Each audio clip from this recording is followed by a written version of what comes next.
السلام علیکم اسٹوڈنٹس آج ہم جماعت چہارم کے سبق کی طرف بڑھتے ہیں۔ جماعت چہارم کی اسلامیات کے سبق کا عنوان ہے نبوت کا تیسرا سال۔ بچوں، اس سے پہلے ہم نے حضور صلی اللہ علیہ وآلہ وسلم کی مکی زندگی، جہاں آپ کی پیدائش ہوئی، اور پھر اس کے بعد جہاں آپ صلی اللہ علیہ وآلہ وسلم کا بچپن گزرا، اور اس کے علاوہ آپ صلی اللہ علیہ وسلم کے جو چند ابتدائی سال تھے وہ گزرے، اس کے بارے میں ہم پڑھ چکے ہیں۔ اور آج ہم حضور صلی اللہ علیہ وآلہ وسلم کی نبوت کے تیسرے سال کے بارے میں پڑھیں گے کہ تیسرے سال میں کیا ہوا۔ بچوں، نبوت کا تیسرا سال شروع ہوا اور آقا علیہ الصلوۃ والسلام کو حکم ہوا کہ وہ تمام رشتہ داروں کو اسلام کی دعوت دیں۔ اللہ تعالیٰ نے آپ صلی اللہ علیہ وآلہ وسلم سے کہا کہ اپنے خاندان والوں کو اللہ تعالیٰ کی نافرمانی کے انجام سے ڈراؤ۔ یہ بات اس وقت ہوئی کہ جب حضور صلی اللہ علیہ وآلہ وسلم پر پہلی وحی نازل ہو چکی تھی، اور پہلی وحی نازل ہونے کے بعد آپ کو اللہ تعالیٰ کی طرف سے نبوت عطا ہوئی، اور نبوت عطا ہونے کے بعد سب سے پہلا حکم جو اللہ تعالیٰ نے دیا وہ یہ تھا کہ آپ اپنے گھر والوں کو اسلام کی دعوت دیں۔ جب آپ صلی اللہ علیہ وآلہ وسلم نے اس حکم کو سنا تو آپ صلی اللہ علیہ وسلم نے اپنے خاندان والوں کو کھانے کی دعوت پر بلایا، اور اس دعوت میں مہمانوں کی تواضع کے لیے گوشت اور دودھ رکھا گیا۔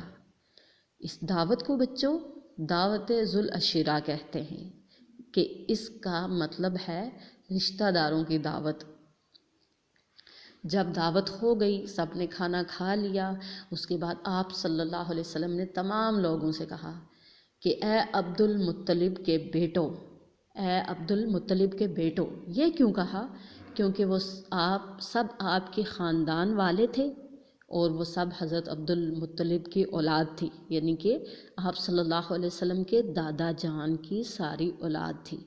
خاندان اسی کو کہا جاتا نا، جو نانا جان کی اولاد ہوتی ہے یا جو دادا جان کی اولاد ہوتی ہے اس کو خاندان کہا جاتا ہے۔ تو اس طرح جو آپ کا خاندان تھا وہ حضرت عبد المطلب کی ساری اولاد تھی، اور آپ صلی اللہ علیہ وسلم نے ان کو عبد المطلب کے نام سے ہی پکارا کہ اے عبد المطلب کے بیٹو، میں جانتا ہوں کہ آج تک کوئی بھی عرب اپنے لوگوں تک کوئی معزز پیغام لے کر نہیں آیا سوائے میرے۔ میں تمہارے لیے اس دنیا اور آخرت کی بھلائی کا پیغام لایا ہوں۔ اللہ نے مجھے حکم دیا ہے کہ میں تم سب کو اس کی طرف بلاؤں، جو تم میں سے کون ہے جو میرا ساتھ دے گا۔ جب آپ صلی اللہ علیہ وآلہ وسلم نے خاندان والوں کو دعوت دی، اور اس کے بعد آپ صلی اللہ علیہ وآلہ وسلم کی یہ تقریر سن کر کسی نے کوئی جواب نہیں دیا، لیکن حضرت علی رضی اللہ تعالیٰ عنہ جو اس وقت 12 سال کے کم عمر لڑکے تھے، کھڑے ہوئے اور بولے، میں اگرچہ چھوٹا سا بچہ ہوں اور میری ٹانگیں بھی بہت کمزور ہیں، مگر میں آپ صلی اللہ علیہ وآلہ وسلم کی مدد کروں گا۔ جو آپ صلی اللہ علیہ وسلم کی مخالفت کرے گا میں اس سے لڑوں گا۔ ماشاءاللہ، سبحان اللہ، دیکھیں 10 سال کے بچے نے کتنی پائیدار بات کی کہ میں آپ کا ساتھ دوں گا، اور جو آپ کی مخالفت کرے گا میں اس سے لڑوں گا۔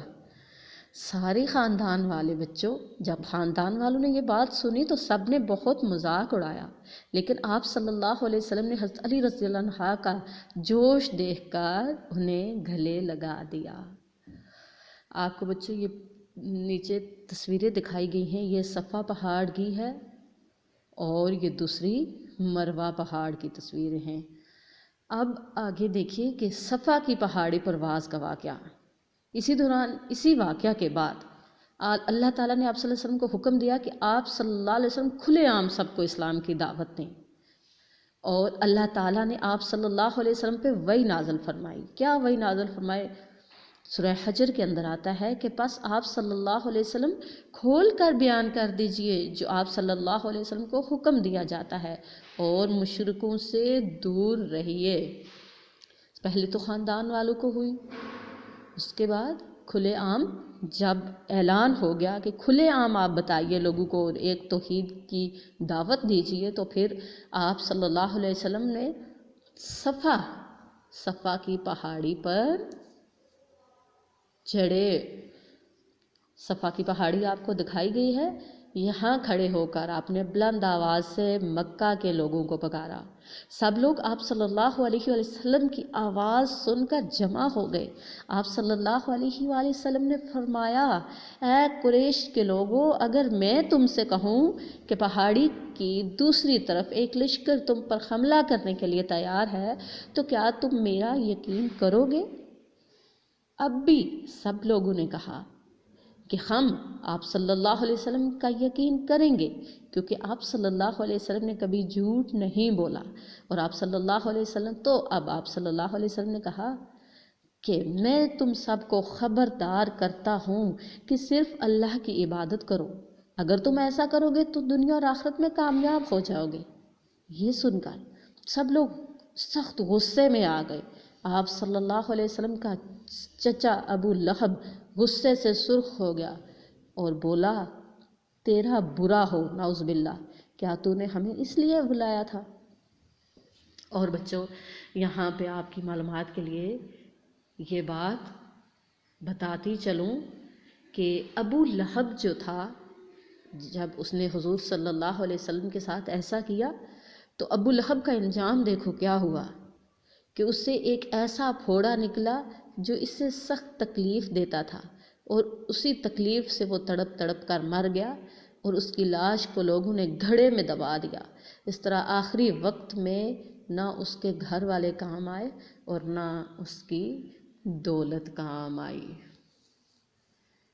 تو بچوں، یہاں تک آپ نے دیکھا کہ خاندان والوں کی دعوت کے بعد دوسرے لوگوں کو جب دعوت دی تو ابو لہب نے کیا کیا۔ اس کے بعد آگے دیکھتے ہیں، اس دن کے بعد آپ صلی اللہ علیہ وسلم نے کیا کیا، کھل کر اسلام کی تبلیغ شروع کر دی، اور آپ صلی اللہ علیہ وسلم بازاروں میں جا کر تبلیغ کرتے۔ جو لوگ حج کے دنوں میں مکہ آتے تو انہیں آپ صلی اللہ علیہ وسلم بتوں کی پوجا کرنے سے منع کرتے اور اللہ کی عبادت کرنے کو کہتے۔ اس طرح مکہ سے باہر رہنے والے لوگوں نے بھی جلدی اسلام قبول کر لیا، اور مسلمانوں کی تعداد میں روز بروز اضافہ ہونے لگا۔ دوسری طرف کیا ہوا، مکہ کے کافر لوگوں کو اسلام قبول کرنے سے روکنے میں ناکام ہونے لگے، اور اپنی مسلسل ناکامی پر وہ آپ صلی اللہ علیہ وسلم کے سخت دشمن بن گئے تھے۔ تو بچوں، یہ تھا نبوت کا تیسرا سال۔ نیکسٹ ٹائم انشاءاللہ ہم نبوت کا چوتھا سال پڑھیں گے کہ چوتھے سال کے اندر کیا ہوا۔ بہت توجہ کے ساتھ آپ نے اس لیسن کی ریڈنگ کرنی ہے اور یہ باتیں ذہن نشین کرنی ہے، اسپیشلی جو حضور صلی اللہ علیہ وآلہ وسلم کی زندگی کے واقعات ہوتے ہیں، جس طرح آپ کا پیدائش ہوئی، پھر جس طرح آپ صلی اللہ علیہ وسلم نے بچپن اور جوانی گزاری، جس طرح وحی نازل ہوئی، اور اس کے بعد جو آپ صلی اللہ علیہ وسلم کو نبوت عطا ہوئی، اور پہلا سال، دوسرا سال اور تیسرا سال، یہ باتیں آپ نے ذہن نشین کرنی ہے تاکہ آپ کو حضور آقا علیہ الصلوۃ والسلام کی زندگی سے متعلق مکمل معلومات آپ کو یاد ہوں، آپ کے ذہن میں ہوں کہ آقا علیہ الصلوۃ والسلام کی زندگی کس طرح نمونہ ہے ہمارے لیے، ہر لحاظ سے، دینی اور دنیاوی لحاظ سے۔ اس کے بعد آپ نے بچوں ایکسرسائز کی طرف آ جانا ہے۔ یہاں سوالات کے جوابات دیے گئے ہیں، اور آپ کی آسانی کے لیے سوالات کے سارے جوابات لکھ دیے گئے ہیں۔ اب ان سوالات کے سارے جوابات کو آپ نے اپنی کاپی پہ لکھنا ہے، اور پھر جو خالی جگہ دی گئی ہیں ان کو بھی آپ نے پر کرنا ہے، اور پھر آپ نے ان سوالات کے جوابات کاپی میں لکھنے کے بعد زبانی یاد بھی کرنے ہیں۔ زبانی یاد کرنے ہیں، سبق کے اندر جو املا ہے اس کو آپ نے بار بار لکھنا ہے، بار بار سبق کی دہرائی کرنی ہے، اور سبق کو آپ نے مکمل لکھنے کے بعد یاد کرنا ہے۔ انشاءاللہ اگلے لیسن کے ساتھ پھر ملیں گے، تب تک کے لیے اللہ حافظ۔